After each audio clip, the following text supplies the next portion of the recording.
पदोन्नति में आरक्षण का मुद्दा मध्य प्रदेश सरकार की गलत और तुष्टीकरण की नीतियों की वजह से हम लोगों ने पूरे मध्य प्रदेश में आवाज़ उठाई कि प्रमोशन में आरक्षण गैर संवैधानिक है। तात्कालिक मध्य प्रदेश हाई कोर्ट ने 30 अप्रैल 2016 को एक ऐतिहासिक फैसला दिया था कि प्रमोशन में आरक्षण गैर संवैधानिक है। शुरुआत जहाँ से हुई थोड़ा सा एक्सप्लेन कर दें, क्योंकि आपको लगेगा कि वो पोजीशन आज कहाँ तक पहुँची। प्रमोशन में आरक्षण के मुद्दे में जब सम्मानीय हाई कोर्ट ने पदोन्नति में आरक्षण को गैर संवैधानिक कहा, उसमें ये कहा कि जिनको प्रमोट किया गया है अधिकारी कर्मचारियों को, उनको सबको रिवर्ट करके 2003 की स्थिति में लाया जाए। एक वर्ग के लिए पदोन्नति में आरक्षण के प्रावधान किए गए थे। 85वां संविधान संशोधन केंद्र सरकार ने किया, हमारे पूर्व प्रधानमंत्री अटल बिहारी वाजपेयी जी ने किया। संविधान संशोधन करके प्रमोशन में आरक्षण को संवैधानिक दर्जा प्रदान किया कि SC ST को पदोन्नति में आरक्षण दिया जाएगा सरकारी नौकरियों में। हम लोगों को कोई प्रमोशन नहीं मिले। प्रमोशन में न मिलने के कारण वेदना ये रही कि आज लगभग 1 लाख सामान्य पिछड़ा अल्पसंख्यक वर्ग के अधिकारी कर्मचारी बिना पदोन्नति पाए सेवानिवृत्त हो गए। 1 लाख की संख्या बड़ी संख्या होती है। जिस पद पे हम भर्ती हुए उसी पद पे रिटायर हो गए। इससे बड़ी वेदना शायद कुछ नहीं हो सकती है। ये दिल के अंदर एक कसक थी, एक टीस थी कर्मचारी संगठन की। बाद में कर्मचारी संगठन के लोग ही जब सरकार के विरोध में खड़े हुए, बड़ी बड़ी रैलियां किया, बड़ी बड़ी सभाएं किया। आप भी उदाहरण है, बहुत सारे लोग जब पंधर पार्क में हम लोगों ने ऐतिहासिक सभा की, रैलियां की, और आपके पार्क में किया, जो यहाँ पर है आपके मार्केट स्कूल के पीछे वाला पार्क, और तमाम 2-3 रैलियां की। बल्कि आपके पंधर पार्क में 2 रैलियां हुई। हमारे राजीव शर्मा सर आए थे, जो हमारे कमिश्नर शहडोल थे, और कलेक्टर थे जो हमारे संरक्षक थे। हम लोगों ने इन्हीं मुद्दों को हाईलाइट किया कि प्रमोशन में आरक्षण गैर संवैधानिक है, प्रमोशन में आरक्षण खत्म हो। और हाई कोर्ट से जब हम जीते तो मध्य प्रदेश सरकार के तत्व मुखिया ने एलानिया अंबेडकर पार्क की सभा में भोपाल में कहा, कौन है माई का लाल जो आरक्षण खत्म कर सके। मेरे रहते कोई माई का लाल प्रमोशन में आरक्षण समाप्त नहीं कर सकता। सेकंड लाइन, आरक्षण खत्म कर सके, खत्म करे, इसके बाद फिर प्रमोशन में आरक्षण नहीं खत्म कर सकता। देश के जितने बड़े बड़े वकील लगेंगे, मध्य प्रदेश सरकार उनको खड़ा करेगी।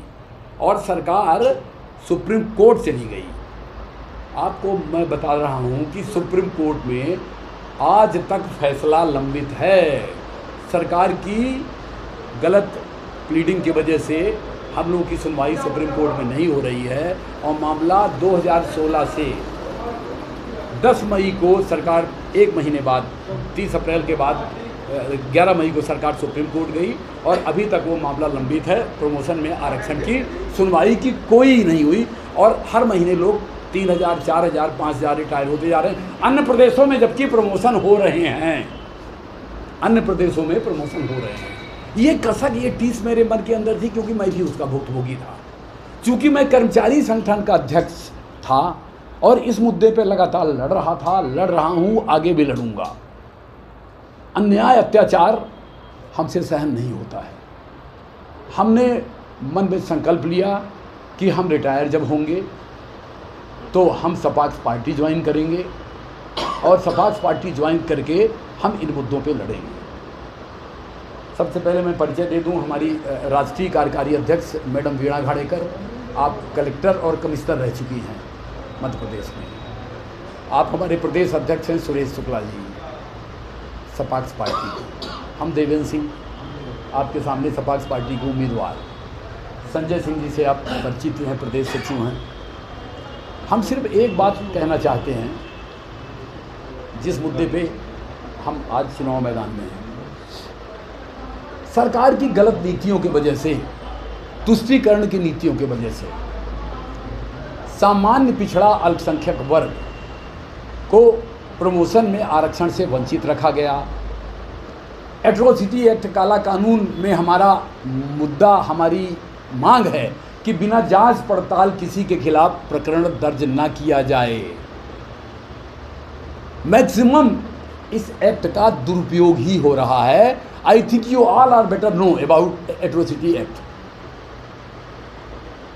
किसी के खिलाफ भी मुकदमे लग जाते हैं, दुरुपयोग इसका हो रहा है। हम कहते हैं कि इसका विरोध हम करेंगे, ज़बरदस्त विरोध करेंगे। और सबसे बड़ा मुद्दा ये है, सबसे बड़ा मुद्दा ये है, इस मुद्दे को भी हम समसामयिक रूप से उठाएंगे। कुछ दिनों से विंध्य प्रदेश का मुद्दा उठा। विंध्य प्रदेश 48 में बना, 1956 में उसको विलय कर दिया गया तत्कालीन मध्य प्रदेश में। विंध्य प्रदेश के आंदोलन में भी हम जुड़े। हमारी पार्टी की सोच और मांग ये है कि छोटे प्रदेशों का गठन किया जाना चाहिए। जिस तरीके से तेलंगाना, छत्तीसगढ़, उत्तराखंड और भी जो छोटे छोटे राज्य हैं बनाए गए, हाँ, उससे क्या होता है कि उस पर्टिकुलर एरिया का, उस पर्टिकुलर राज्य का बेहतर विकास हो पाता है। तो मध्य प्रदेश से में जब विलय कर दिया गया 48 के बाद 1956 में, तब से ये आंदोलन कहीं ना कहीं प्रभावित हुआ। इसके लिए आवाज़ उठती रही। आपको मालूम ही है, आप सब लोगों के, नारायण त्रिपाठी जी ने भी इसकी आवाज़ उठाई, उठाते ही रहे। उनकी बड़ी लंबी कहानी है, दास्तान है। हम भी कर्मचारी संगठन के दौरान, कर्मचारी संगठन की जब मीटिंग रैलियाँ होती थी तो मैं भी जाता था, मुझे भी बुलाते थे लोग बाग के आदमी। ठीक है, रीवा में भी एक सभा हुई थी, अमरदीप मैरिज गार्डन में, आप सब लोग भी आए थे। तो विंध्य प्रदेश का पुनर्गठन हो, विंध्य प्रदेश का पुनरोदय हो, विंध्य प्रदेश जिस स्वरूप में था वो फिर से वापस हो। तो विंध्य प्रदेश का मुद्दा बहुत ज्वलनशील मुद्दा है। हम इसकी भी आवाज़ उठाएंगे। अगर लोकसभा चुनाव में हम निर्वाचित होकर के पहुंचते हैं तो इन मुद्दों पे हम बात करेंगे। और सबसे बड़ा मुद्दा जिसके बारे में मैं बात कर रहा हूं, कि जो गरीब है, गरीब की परिभाषा क्या है? गरीब तो जाति का तो पैमाना हुआ नहीं, गरीब तो किसी भी जाति में हो सकता है। गरीब मतलब गरीब। हमारा सिर्फ ये कहना है कि गरीब को सारी सुविधाएं दी जाएं, संवैधानिक सुविधाएं जो हैं देश में वो गरीब वर्ग को दिया जाए। हम क्रीमी लेयर का भी विरोध करते हैं। क्रीमी लेयर वो हैं जो एक बार रिजर्वेशन पा करके सरकारी नौकरी में आए, इसके बाद प्रमोशन पा करके कलेक्टर बन गए, कमिश्नर बन गए, आईपीएस बन गए, और पीढ़ी दर पीढ़ी वो रिजर्वेशन का लाभ पा करके उनके लड़के, बच्चे, नाती पोता वो भी पाते जा रहे हैं और वो ऊपर अपलिफ्ट करते जा रहे हैं। गांव का रहने वाला हमारा गरीब जो हरिजन आदिवासी हरिजन भाई है, हाँ, कोई भी प्रतीकात्मक नाम, हम नाम लेने लगे हैं आजकल, हाँ, हो सकता है नाम भी हो वही, रामसिया कोल और कल्लू साकेत, उन्हें रिजर्वेशन का लाभ नहीं मिल रहा है। लगता नहीं है कि 75 साल बीत चुके हैं, आगामी 100 साल भी उनको रिजर्वेशन का लाभ मिलेगा। अगर यही व्यवस्था रही तो कहीं ना कहीं आवाज़ उठनी चाहिए। आवाज़, कई लोगों ने कहा कि चुनाव क्या इन मुद्दों पे लड़ा जाता है। हमने कहा ये मुद्दे बहुत गंभीर मुद्दे हैं, इन मुद्दों पे हम आवाज़ नहीं उठाएंगे तो हमको समर्थन कैसे मिलेगा? हम जनता के बीच में जाएंगे और उनको बताएंगे कि हमारे मुद्दे ये हैं और हम इन मुद्दों पे चुनाव लड़ रहे हैं। हम उनसे संवाद करेंगे और हम वोट मांगेंगे। यही हमारा इशू है। सपाक्स पार्टी अपने सिद्धांतों के लिए जानी जाती है और सिद्धांतों से कोई कॉम्प्रोमाइज़ नहीं किया जा सकता। हमारी देश की एकता और अखंडता में हमारा पूर्ण विश्वास है और इसीलिए जो एक देश एक कानून होना चाहिए, इसलिए हमारी पुरजोर मांग है। हमारे देश में खंड खंड करने वाले, समाज को विघटित करने वाले राजनीतिक नेता ऐसे हैं जो कांग्रेस में भी है और बीजेपी में भी है, जो देश को खंड खंड कर रहे हैं। SC/ST आयोग, OBC आयोग, उसके बाद इन सब आयोगों की आवश्यकता क्या है? उनके लिए अलग कानून, उनके लिए अलग न्यायालय, उनके लिए अलग क्या बोलते छात्रावास। तो हमारी देश की एकता अखंडता इन अलग अलग छात्रावासों में पढ़ रहे युवाओं को कब संगठित करके कब जोड़ने की होगी? उनके लिए अलग न्यायालय बना दिए, उनके लिए अलग छात्रावास है, उनके लिए अलग योजनाएं हैं। तो जैसा कि हमारे प्रत्याशी ने कहा, ये सारे जितने भी तबके के हैं, चाहे महिला हो, चाहे युवक हो, चाहे किसान हो, सारे गरीब, एक गरीब वर्ग आयोग बनना चाहिए। एक मध्यम वर्ग की पीड़ाएं कम नहीं है, मध्यम वर्ग आयोग बनना चाहिए। इसके बजाय कि हम जातिगत आयोग बनाएं और देश को विभाजित करें, खंड खंड करें। हमें कभी तो महसूस हो कि हम इस देश के निवासी हो और हमको सबको समान अधिकार है। समानता का अधिकार तो इन दोनों ही पार्टियों ने बलाए ताक रख दिया है। 70,000 ये जो राष्ट्रीय अपराध ब्यूरो की संख्या बता रही हूँ मैं, और ऑथेंटिक है 70,000 जो हमारे जो सामान्य वर्ग, पिछड़ा वर्ग और अल्पसंख्यक वर्ग के जो लोग जेलों में सड़ रहे हैं, कारावास में सड़ रहे हैं, और उसका जो सफलता का प्रतिशत है वो महज 10% है। मतलब इसमें से 65,000 लोग जो हैं वो बिना अपराध के कारावास में भुगत रहे हैं और वो परिवार के मुखिया हैं। उनके परिवार की कौन सुध लेगा? तो ये एक जो काला कानून हम क्यों कहते हैं, इसमें जांच की भी आवश्यकता नहीं है। इसमें अगर थानेदार ने अगर FIR दर्ज नहीं की तो थानेदार के विरुद्ध भी विभागीय जांच शुरू हो जाएगी। ऐसे कानून जिनमें कोई तर्क नहीं है, जो न्यायिक नहीं है, जो हमारे समाज को विखंडित करने के लिए बने हैं, जिनकी सक्सेस रेट 5% है, तो ऐसे कानूनों को रखने का क्या औचित्य है? और 95% जनता को प्रताड़ित करने का क्या औचित्य है? तीसरा, ये जो आयोग जैसे हमने बताया, किसान आयोग बनाए, उद्योग आयोग बनाए, गरीब वर्ग आयोग बनाए, मध्यम वर्ग आयोग बनाए, और भी जो है व्यापार आयोग बनाए, ऐसे आयोग बनाए जिससे कोई जाति की गंध नहीं आती हो। अब तो उद्योग वर्ग में भी कहा, वो कौन से अति पिछड़ा उद्योग वर्ग में भी SC आयोग ST आयोग मतलब ये बन गए हैं। उद्योग व्यापार में भी अब आप ये करने लग गए हैं। उनको व्यापारियों को भी 30% देंगे, बच्चों को भी आरक्षण देंगे। हमारे यहाँ 90% 99% जो लाता है बच्चा, उसको नहीं है एडमिशन नहीं है, 23% वाले बच्चे को एडमिशन मिल जाता है।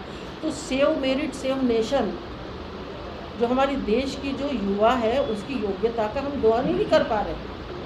जहाँ देखो हाँ बच्चे अमेरिका जा रहे हैं, इंग्लैंड जा रहे हैं, इसके लिए हम पढ़ाते हैं कि हम अपने बच्चों को यहाँ कि जब माता पिता मर जाए तो उनके मुंह में तुलसी पत्र और गंगा जल डालने तक नहीं आए कोई। हमारे देश के परिवार विखंडित हो रहे हैं इसके कारण, इसकी चिंता किसी को नहीं है। राजनीतिक पार्टियाँ सब अपनी स्वार्थी जो जिसको बोलते षड्यंत्रपूर्ण कृत्य करती जा रही है, विरोधी दलों को दबाने कुचलने का कार्य करती जा रही है। एक स्वस्थ राजनीतिक दल जो है और विरोधी दल, वो हमारे देश के लोकतंत्र की महती आवश्यकता है। इस बात को हम कब समझेंगे? और जैसे देश है वैसा ही प्रांत है। आपको याद होगा जब सिक्किम को 22वां राज्य बनाया गया था, उसकी महज जनसंख्या 4 लाख थी। अब ये तो 23,000 मील का क्षेत्र है विंध्य प्रदेश। जैसे गोवा का विकास हुआ, जैसे सिक्किम का विकास हुआ, जैसे और छोटे राज्यों का विकास हुआ, तेलंगाना का विकास हुआ, वैसे हमारे विंध्य प्रदेश का विकास क्यों नहीं हो सकता? यहाँ के लोग रहेंगे, उनके एस्पायरेशंस होंगे, उनकी अनुशंसाएं होंगी, वो कैसे प्रचार अपना विकास करें, उनके अपने स्वप्न होंगे, उनको पूरा करने की कोई ज़रूरत नहीं है। छत्तीसगढ़ बना तो विंध्य प्रदेश क्यों नहीं बन सकता? तो इन सब मुद्दों को लेकर सपाक्स पार्टी लोकसभा के चुनाव में खड़ी हो रही है। और इन सिद्धांतों को मानने वाले जो हमारे कट्टर, जो देश की एकता अखंडता में वास्तव में तन मन धन से विश्वास करने वाले लोग हैं, वो लोगों को ही हम प्रत्याशी बना रहे हैं। जैसे देवेंद्र सिंह जी हैं, इनमें ये वैसे वस्तुतः इंजीनियर हैं, इनकी पीड़ा कष्ट को कोई समझ नहीं सकते। हम लोगों ने DPC विभागीय जांचों में देखा, विभागीय पदोन्नति समिति में मैं बैठी हूँ, सेक्रेटरी थी। बिल्कुल जिसको क जो लोग हैं उनको हम हटा के ग और घ के लोगों को हम प्रमोशन कर रहे हैं। हमने पाप किया, इस पाप का प्रायश्चित करने के लिए हमने सपाक्स पार्टी ज्वाइन की। कम से कम जी कितने सीटों पर हमने बताया, हम संख्या नहीं बता सकते, परंतु अधिकतम हम 5 साल तक सक्रिय हम सक्रिय होते। हमारे 13 राज्यों में हमारी कार्यकारिणी बन चुकी है। 2 साल तो कोरोना ने ख़त्म कर दिए हमारे। और 3 सालों में हम पहले विधानसभा चुनाव, फिर लोकसभा चुनाव और फिर लोकसभा चुनाव आ गया, तो हम सक्रिय रहे। पर ये है कि हमारे सिद्धांतों को इसलिए नहीं समझ सक रहे हैं कि लोगों को अभी भी वो जो मुद्दे हैं ना, ये तो कांग्रेस के भी नहीं है और न तो किसी भी राजनीतिक दल के ये मुद्दे नहीं है। जनसंख्या नियंत्रण, आज 145 करोड़ से ज़्यादा, 1 अरब 45 करोड़ से ज़्यादा जनसंख्या हमारे भारत की हो गई है। भूभाग हमारा लिमिटेड है, किसको खाने को कितना दिया जाएगा। अभी तो ये बम्पर स्टॉक हमारे पास उपलब्ध है, कल को अगर परेशानी आ गई, दुर्भिक्ष हो गया, तो अकाल आ गया, तो हम कैसे सब लोगों को खिलाएंगे। तो इन सब बातों को, जनसंख्या नियंत्रण ये हमारा बहुत ज्वलंत प्रश्न है, उसको कोई हाथ ही नहीं डालना चाहता। गरीबों को आरक्षण देने का, उसमें कोई हाथ ही डालना नहीं चाहता। एट्रोसिटी एक्ट खत्म करो, ये संतुष्टिकरण की नीति के खिलाफ है, इसलिए न तो कांग्रेस न बीजेपी कोई भी इसके ऊपर हाथ डालना नहीं चाहता। ऐसे मुद्दे उठाएगा कौन? जो ईमानदार राजनीतिक दल होंगे वही उठा सकते हैं। तो एक सैद्धांतिक पार्टी है, हम चाहते हैं कि देवेंद्र सिंह जी का अधिक से अधिक प्रचार प्रसार करें आप लोग, और इनको अधिक से अधिक अपने समाचार पत्रों में कवरेज देने का कष्ट करें। एक अच्छा व्यक्ति खड़ा है, एक समर्पित कार्यकर्ता खड़ा है, नीचे से ऊपर उठकर आया हुआ व्यक्ति है। इसके साथ अब आगे जाके अन्याय न होने दें, ये आपका कर्तव्य है। लेकिन आप विंध्य प्रदेश ये आपकी लोकल समस्या है। दूसरा जो बता रहे हैं, अगर कोई लोकसभा में खड़ा होके हमारा कोई शेर दहाड़ता नहीं है, तो ये सारी जो बीमारियां, देश की बीमारियां, ये जो सारी है ना, ये देश को तोड़ने की बीमारियां। कोई कहता है आप भारत का नागरिक है, कोई नहीं कहता। कोई कहता है हम SC है, कोई कहता है SC है, हम ST हैं, हम OBC हैं, हम पटेल हैं, जाट हैं, हम मराठा हैं। ये क्या है? ये देश की एकता अखंडता के साथ कितना बड़ा भद्दा मजाक है। इसको कहीं ना कहीं तो ख़त्म होना पड़ेगा। कोई ना कोई लोकसभा का प्रत्याशी वहाँ जाके कहेगा। ये कोई फोरम जो है लोकसभा का, ये केवल स्थानीय फोरम नहीं है, ये राष्ट्रीय फोरम है। और राष्ट्रीय स्तर पर ये जब आवाज़ उठाएंगे, तो भले ही आप कहें कि नक्कार खाने में तूती की आवाज़ हो, पर तो आवाज़ ज़रूर उठाएंगे। और आवाज़ उठनी चाहिए, आवाज़ दबनी नहीं चाहिए। ये स्वस्थ लोकतंत्र की परंपरा। नामांकन कब दाखिल करेंगे? हो गया बाकी। हो गया ना।